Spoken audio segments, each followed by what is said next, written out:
ونستهديه ونعوذ بالله من شرور أنفسنا ومن سيئات أعمالنا. من يهده الله فلا مضل له ومن يضلل فلا هادي له. أشهد أن لا إله إلا الله وحده لا شريك له وأشهد أن محمدا عبده ورسوله. أما بعد، أوصيكم وأوصي نفسي بتقوى الله تعالى وطاعته. يقول الله تبارك وتعالى في محكم تنزيله: أعوذ بالله من الشيطان الرجيم.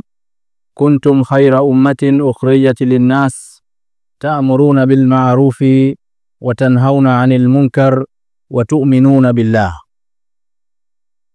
Uzangu Islam, baada ya kumhimidi Allah subhanahu wa ta'ala na kumtakia rehma na amani kiongozi wetu, mwalimu wetu, kipenzi wetu Bwana Mtume Muhammadin sallallahu alayhi wasallam, na wahusieni pamoja na kuhusia nafsi yangu kumcha Allah subhanahu wa ta'ala na kumtii. Ndugu zangu Islam, maudhui ya khutba yetu ya leo tutazungumzia kuhusiana na familia. Na tumeamua tuzungumzie maudhui hii ya familia. Ni maudhui pana mtambuka ambayo haiwezi kamalizika katika khutba moja, lakini tumeona tuizungumzie katika siku ya leo kwa sababu dunia jana ilikuwa inasherehekea siku ya familia duniani. Ni jambo ambalo dunia imeamua kuweka kwamba kuna siku maalum ya nchi mbalimbali kuanza kuzungumzia umuhimu na nafasi ya familia katika jamii zao. Hizo sio sherehe za kidini, lakini ni sherehe muhimu ambazo wanasiasa na vyombo vya habari vinajishughulisha navyo. Na mimi katika kufuatilia kwangu siku hiyo ya familia duniani, nimesikiliza mengi ambayo yamezungumzwa na wanasiasa, yamezungumzwa na wanaharakati wa haki za binadamu, yamezungumzwa na wasanii. Almuhimu yamezungumzwa na watu ambao wana wafuasi wengi kwenye jamii. Na yale ambayo yamezungumzwa, baadhi yake yana ukweli ndani yake na kuna mengi ambayo ni ya upotoshaji. Kwa hiyo kama Waislamu, kama makhatib katika siku ya Ijumaa, ni muhimu tukabainisha na tukaweka wazi yale ambayo yanapotoshwa kuhusiana na masala mazima ya familia. Kwa ndugu zangu Waislamu, siku hiyo ya familia ambayo imeadhimishwa kimataifa jana, mengi yamezungumzwa na mengi yalikuwa ni ya upotoshaji. Ni muhimu makhatib na maduati na walinganiaji kufuatilia masala kama haya ambayo mwisho wake yanapotosha zile fikra sahihi za Kiislamu na kumfanya hata Muislamu akashindwa kuelewa misingi ya dini yake tukufu ya Kiislamu. Ndugu zangu Waislamu, familia katika Uislamu imewekwa wazi katika Qur'an na katika sunna za Mtume sallallahu alaihi wasallam. Hatuhitaji sisi kama Waislamu kufundishwa na watu wengine kuhusiana na swala la familia, kwa sababu Mwenyezi Mungu Subhanahu wa Ta'ala amelibainisha na Mtume sallallahu alaihi wasallam amelibainisha kwa maneno na kwa vitendo. Familia katika Uislamu ndiyo tofari la mwanzo linalojenga jamii, na ndiyo taasisi ya mwanzo kabisa inayojenga jamii, inayojenga nchi na inayojenga umma. Mwanzo wa hutuba yangu nilisoma aya inayosema Mwenyezi Mungu Subhanahu wa Ta'ala anatuambia, kuntum khaira ummatin ukhrijat linnas, nyinyi ni umma bora mliotolewa kwa watu. Umma huu wa Kiislamu tofari lake la mwanzo ni familia, ni mume na mke. Hili ni tofari ambalo linatengeneza familia, hatimaye inatengeneza jamii, hatimaye inatengeneza umma. Kwa tofari hili la mwanzo linapokuwa dhaifu, haliko katika misingi sahihi, basi linakuwa ni tofari bovu ambalo linajenga jengo lenye udhaifu ndani yake ambao ni jamii na mwisho wake ni umma. Mwenyezi Mungu Subhanahu wa Ta'ala anatuambia katika Qur'an, ya ayuhan nas, enyi watu, ittaqu rabbakum alladhi khalaqakum min nafsin wahida, mcheni Mola wenu ambaye amewaumbeni kutokana na asili moja. Wa khalaqa minha zawjaha, na akaumba kutokana na asili hiyo hiyo mwenza wako. Wabatha minhuma rijalan kathiran wa nisaa, na akaeneza kutoka kwa wawili hawa ambaye ni mwanamume na mwanamke, rijalan kathiran, wanaume wengi, wa nisaan kathirat, na wanawake vile vile wengi. Wattaqullaha alladhi tasaaluna bihi wal arham, mcheni Mwenyezi Mungu Subhanahu wa Ta'ala, lakini vile vile zipeni nafasi silatur rahim, undugu unaounganishwa na damu. Inna Allaha kana alaykum raqiban, hakika Mwenyezi Mungu juu yenu ni mwenye kuangalieni na mwenye kuwachunguza. Kwa mujibu wa aya hii, msingi mkuu wa familia ni watu wawili, ni mwanamume na mwanamke. Kwa mujibu wa aya hii ya Allah Subhanahu wa Ta'ala, mwanamume na mwanamke kwa maana ya mume na mke, Adam na Hawa, baba na mama, Adam na Hawa. Huu ndio uhalisia na ndio Allah alivyoumba. Lakini ndugu zangu Waislamu, kwa bahati mbaya sana, tamaduni za kimagharibi ambazo ndizo zinazotawala ustaarabu wote sasa hivi na ushawishi mkubwa, haziitakidi kama ambavyo sisi tunaitakidi kuhusiana na familia. Utamaduni wa magharibi ambao msingi wake mkubwa ni kuendeshwa na fikra na matamanio ya nafsi zao, zikiongozwa nyuma yake na mafundisho ya Iblis aliyolaaniwa na Allah Subhanahu wa Ta'ala. Wao wanasema sio lazima familia itengenezwe na mwanamume na mwanamke. Sio lazima. Swala la mwanamume na mwanamke, swala la mume na mke, hivi ni vyeo tu. Ni vyeo. Mtu yote anaweza kuvalisha cheo kile na akawa anasifika na sifa hiyo. Ndivyo ambavyo wanazungumza katika mijadala yao mbalimbali, ambayo hata katika nchi yetu mijadala hiyo imekwisha ingia. Kwa hiyo sio lazima familia itengenezwe na mke na mume, bali inaweza ikatengenezwa na wanaume wawili au ikatengenezwa na wanawake wawili. Swala la mtu huyu ni mume na huyu ni mke ni swala la jenda. Jenda ni wadhifa anaofanya mtu. Kwa hiyo mwanamume anaweza akabeba jenda akafanya kazi ya mke na bado akaendelea kuwa ni mwanamke, akawa ni mke, lakini katika maumbile yake akawa ni mwanamume. Ni falsafa za kimagharibi ambazo zinaingizwa katika jamii yetu bila sisi kufahamu, na tunazipokea kwa njia moja au nyingine. Kwa hiyo familia kwa mtazamo wa kimagharibi sio sharti itengenezwe na mwanamume na mwanamke au na mke na mume kama Mwenyezi Mungu alivyosema. Na ziko familia nyingi, na ukifuatilia kama nilivyofuatilia katika mitandao ya kijamii, watu wanasherehekea siku ya familia duniani, unakuta ni wanawake wawili, lakini anamtambulisha mwenzake kwamba huyu ni mke wangu, na wote wanawake, na huyu mtoto wetu tumemwadapti, tunamlea. Wanaume wawili naye anasema mimi mume, huyu mke wangu. Subhanallah. Vitu ambavyo vinasikitisha ndugu zangu, lakini ndio hali halisi iliyopo katika mujtama. Kwa hiyo familia, tunapozungumzia familia kwa mtazamo wa Kiislamu, tunazungumzia familia iliyofundishwa na Allah Subhanahu wa Ta'ala, min dhakarin wa untha, kutokana na mwanamume na mwanamke. Hii ndio familia inatengenezwa na tofali la kwanza la jamii yetu. Ndugu zangu Waislamu, Iblis, Mwenyezi Mungu amlaani, baada ya kufukuzwa katika rehema ya Allah Subhanahu wa Ta'ala, alitoa ahadi na akaelezea mikakati yake atakayoifanya. Na mikakati ambayo ilizungumzwa na Iblis, wanachuoni wa Kiislamu wanasema sisi ambao tupo katika zama hizi ndio tuna nafasi kubwa kabisa ya kuelewa nini alichokuwa anakusudia Iblisi. Wenzetu Waislamu waliopita karne zilizotangulia, inawezekana walikuwa hawajaona mikakati ile kama ambavyo sisi leo tunaiona. Mwenyezi Mungu Subhanahu wa Ta'ala amerekodi katika Qur'an, anamsifia Iblis kwa kumwambia la'anahu Allah, Mwenyezi Mungu amlaani Iblis.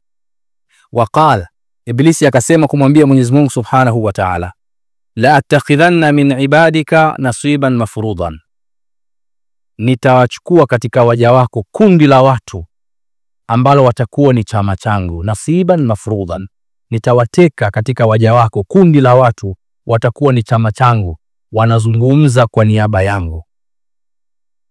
la adhillannahum, hatua ya kwanza, mkakati wa kwanza, la udhillannahum, nitawapoteza na dhalala. Wala umanniyannahum, hatua ya pili, nitawapa amani katika nafsi zao kuona kile ambacho wanakizungumza ni sahihi.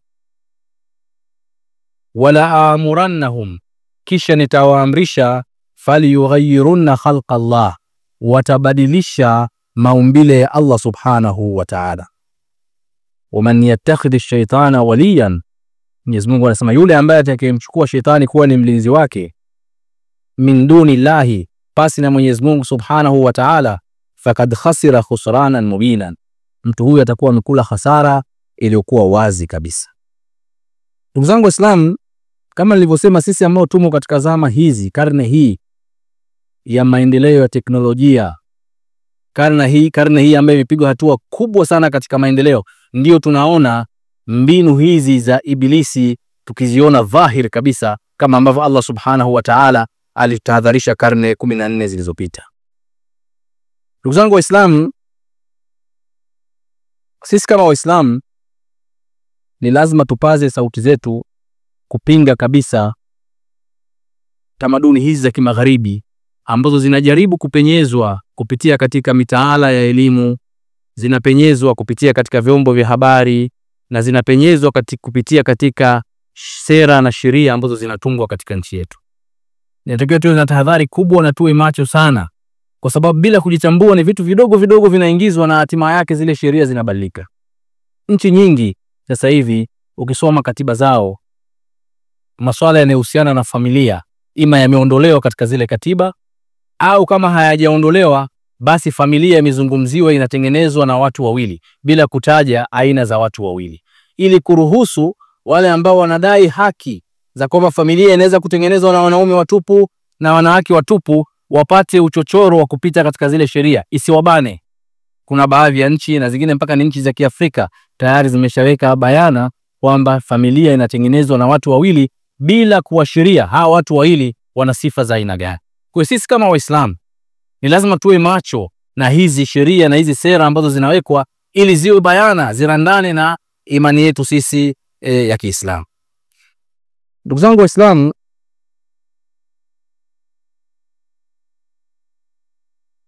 aya hizi ambazo tumezisoma za shetani zinaonyesha mchakato ambao shetani ameuweka. Hauji ghafla, unakuja taratibu sana. Shetani anamwambia Allah subhanahu wa ta'ala, la adhillannahum, kwanza nitawapotosha. Nitapotosha mafahimu zile misamiati. Kwa maana nini maana ya familia? Nitaipotosha kupitia semina mbalimbali zinazofanywa, mafunzo kwa kina mama, haki za binadamu. Kwa njia ya kwanza ni kupotosha misamiati, kupotosha ufahamu. Mpaka ikaa na watu wawili ukiwauliza maana ya familia, wote hawajui maana ya familia nini, kila mtu anazungumza anapofahamu yeye. Hii ndio hatua ya mwanzo. Lakini hatua ya pili, la umanniyannahum, nitawapa amani katika wanachokizungumza. Watakuwa wanazungumzia haki za binadamu, wanazungumzia demokrasia, wanazungumzia uhuru, wanazungumzia mfumo dume, wanazungumzia wanawake kudhalilishwa. Zote ni misamiati inazungumzwa kuwapa amani watu, kuangalia yale wanayozungumza waone kama ni sahihi. Ndio maana unakuta katika vyombo vya habari leo, kwa bahati mbaya sana, wajitokeza wanawake ambao wanapinga kabisa nafasi ya mwanamke kuwa ni mama wa nyumbani. Wanapinga waziwazi, kama mnafuatilia katika social media, kwamba huu ni utumwa. Mama wa nyumbani maana yake nini? Mwanamke kama mwanamume atoke ende akatafute, ana haki zake, kuna financial freedom kule atapata, ndio yanayozungumzwa. Ile nafasi ya mwanamke inaondolewa. Naona nazungumza wanawake. Hizi ndio mchakato ambao Iblisi anakwenda nao, kuwapa watu maneno mazuri ambayo akiyazungumza mwenyewe anajiamini, kuona kwamba ameendelea na anazungumza vitu vinavyohusiana na haki za binadamu. Wakishaingia katika mtego huo, Iblisi anasema wala amurannahum, sasa nitawaamrisha. Siwaombi tena, nitawaamrisha wafuasi wangu, fala yughayyirunna khalqa Allah, wabadilishe maumbile ambayo Allah subhanahu wa ta'ala kawaumba kwa maumbile haya. Kipande hichi cha aya, ndugu zangu, ukisoma tafsiri za wanachuoni zamani walivyotafsiri, walikuwa wanazungumza kubadilisha maumbile, kubadilisha labda rangi ya ngozi, kubadilisha nywele, sio kubadilisha kitu gani. Walikuwa wanazungumza kwa mujibu wa zama zao. Lakini leo tunapozungumza kubadilisha maumbile ya Mwenyezi Mungu, ni kubadilisha maumbile kweli. Yaani mwanamume anakuwa mwanamke, mwanamke anakuwa mwanamume, kama ambavyo Mwenyezi Mungu Subhanahu wa Ta'ala alivyozungumza. Ni karne hii tulionayo ndio haya tunayoona, kwamba mwanamume anajitokeza anasema mimi kuanzia leo sio mwanamume. Vitambulisho vyangu vyote visomi kwamba mimi ni mwanamke, na anatiiwa na inaandikwa kwamba ni mwanamke na kila kitu, lakini kila kitu ni mwanamume. Kwa hiyo katika rekodi yake anahesabu kama ni mwanamke, anataka haki za kuwa mwanamke, masuala yote ya kuolewa, masuala yote anayakubali. Na istoshe kuishia hapo, bali saa nyingine wanakwenda mpaka hospitali kubadilisha mpaka maumbile yake, akaekewa maumbile ya kike wakati alizaliwa akiwa ni kijana wa kiume. Na al-aks sahihi, na kinyume chake ni sahihi hivyo, wanawake ambao wanajibadilisha kuwa ni wanaume. Sasa hizi ni amri za Iblis. Wala amurannahum, nitawaamrisha wafuasi wangu wa chama changu, fala yughayyirunna khalqa Allah, wabadilishe maumbile ya Allah Subhanahu wa Ta'ala. Kwa mkakati wa Iblis alomwambia Allah Subhanahu wa Ta'ala, mimi na wewe ndugu yangu Muislam tunauona live katika maisha yetu, sio masuala ya kusimuliwa. Leo wangefufuliwa watu waliokufa miaka 200 waje waambiwa wasema haiwezekani. Lakini leo tunaona kwamba huyu ni mwanamume amekuwa mwanamke, anajiita ni mke. Ni vitu vya kusikitisha, lakini ni mchakato unaokwenda. Unaweza kadhani kwamba vinatokea katika nchi za kimagharibi, lakini ndizo vinavyoingizwa kupitia NGOs, wanaharakati na nini na haki za binadamu, kuweza kuwatetea wale ambao wanadai haki kama hizo. Sasa tunapozungumzia siku ya familia duniani, ni muhimu sana haya mambo Waislamu tukayafahamu na viongozi wa Kiislamu wakayapigia kelele kwamba ni mambo ya upotoshaji na ni mambo ambayo yanakwenda kinyume sio tu na Uislamu na maumbile ambayo Allah Subhanahu wa Ta'ala amemuumbia mwanadamu. Jambo la pili ndugu zangu ambao ningependa kulizungumzia ni kulinda taasisi ya familia.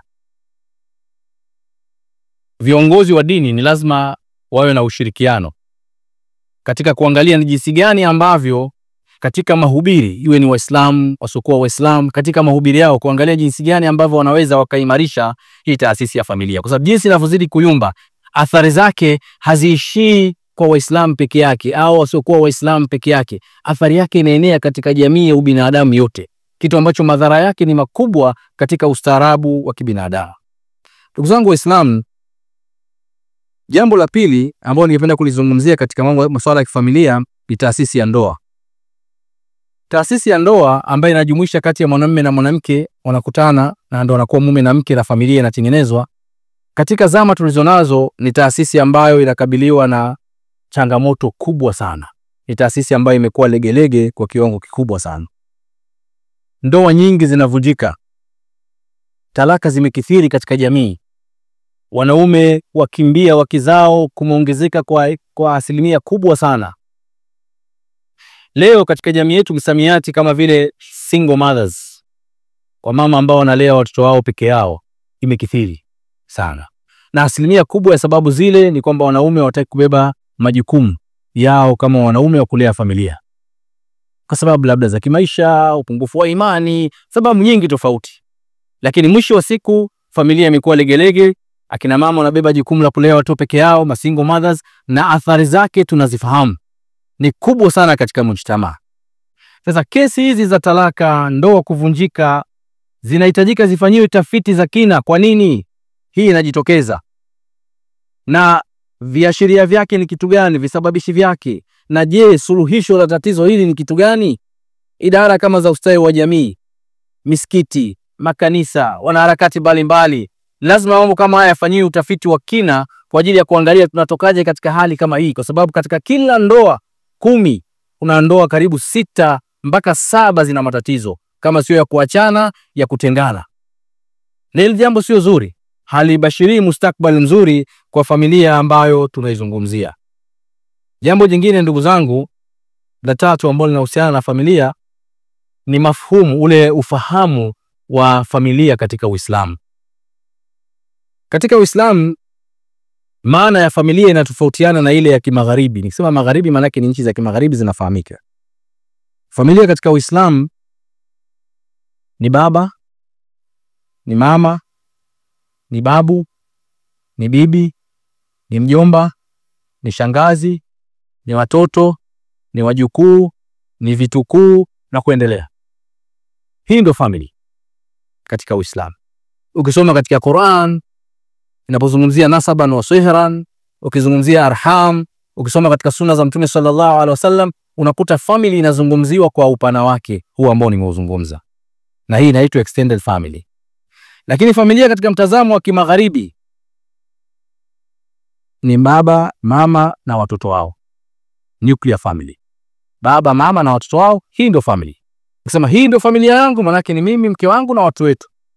Kwa hiyo baba, mama hawaingii, babu, bibi hawaingii, shangazi, mjomba hawaingii, wajukuu hawaingii. Sasa huu mtazamo wa kimagharibi ambao kwa kiwango kikubwa sana ufahamu huu unaingia taratibu kwa vijana wetu. Taratibu kwa kuelewa kwamba ukizungumzia familia unazungumzia ile familia yako ya wewe na mke wako na watoto wenu kama Mwenyezi Mungu amewajalia kupata watoto. Na falsafa hii ya kimagharibi inatengenezwa na ubinafsi na masuala ya kiuchumi, lakini falsafa ya Kiislamu inatengenezwa na Qur'an na sunna za Mtume sallallahu alayhi wasallam.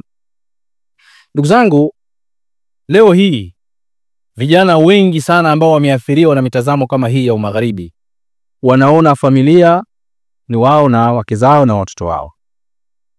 Bas. Wazee wanateseka.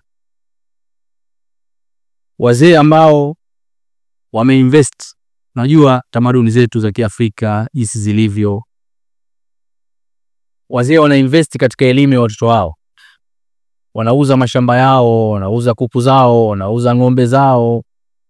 Sasa kina mama wanapika vitumbua, wanafanya biashara ndogo ndogo, ada za shule, viatu, mkoba, sio kitu gani, anataka mtoto wake asome mpaka anafika chuo kikuu. Alafu wewe unafika chuo kikuu unapata na ajira. Unasema mimi familia yangu ni mimi na mke wangu huyu niliomuoa watu wangu ndio wazaa. Wazee walikuwa na maisha yao huko nyuma. Waliishi maisha yao. Wasinisumbue sasa hivi na mimi nataka nijenge familia yangu. Nijenge niwe na nyumba yangu, niwe na mustakabali wangu na watoto wangu wananitegemea mimi. Alafu tena nianze kuangalia na wazee. Falsafa za kiuchumi za kimagharibi zimeingia mpaka kubadilisha mitazamo yetu kuhusiana na family. Wallahi zipo cases nyingi sana. Mzee mmoja driver taxi ananisimulia. Bahati amelala kwenye taxi, maana nimekuta amelala. Nasafiri alfajiri. Anipeleke kwenye kituo cha SGR. Mzee zaidi ya miaka 68 na kwenda kwenye miaka 70. Fikiria amelala ndani ya taxi usiku kucha, yani ndio ana makazi yake.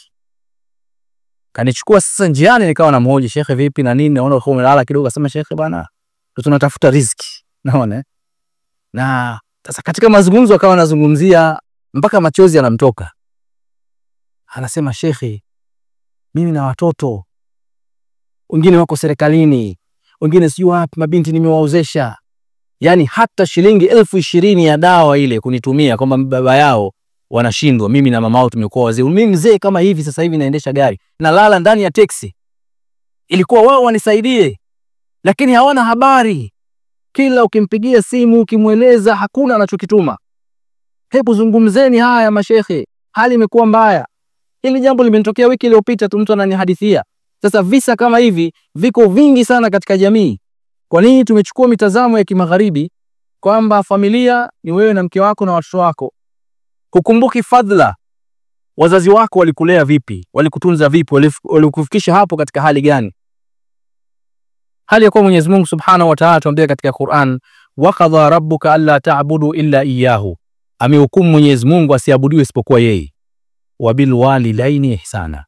Na kuwafanyia wema wazazi wawili. "Imma yablughanna indaka al-kibara ahaduhuma au kilahuma." Wanapofikia utu uzima mmoja wao au wote wawili, "Fala taqul lahumā uffin." Usiwaambie yani kuonyesha kwamba unasikitika na unahuzunika kwa maneno wanayokuambia wao. "Wa qul lahumā qawlan karima." Waambie wazazi wako maneno mazuri. "Wakhfid lahumā janaha dhulli min ar-rahma." Wainamishie mbawa zako za huruma. Mwenyezi Mungu amefananisha mwanadamu ni kama ndege. Zile mbawa zile waweke katika mbawa zako, wakumbatie kwa mbawa zako kuzaa huruma. Waqul rabbi ighfir lahuma waqul rabbi irhamhuma, nasema Mwenyezi Mungu warehemu, waonee huruma, kama rabbayani saghira, kama walivonelea mimi nilivyokuwa mdogo. Haya ndio maelekezo ya Allah subhanahu wa ta'ala kuhusiana na wazazi wetu. Lakini jamii leo inabeba mitazamo ya kimagharibi kuhusiana na masala ya familia, kiasi cha kwamba wanaona kwamba wazazi wao si sehemu ya familia, na wanaharibia katika familia zao, na wanaharibia uchumi wao, na wanaondoshea maendeleo katika mustakbal wao, bila kuelewa kwamba hakuna maendeleo bila baraka.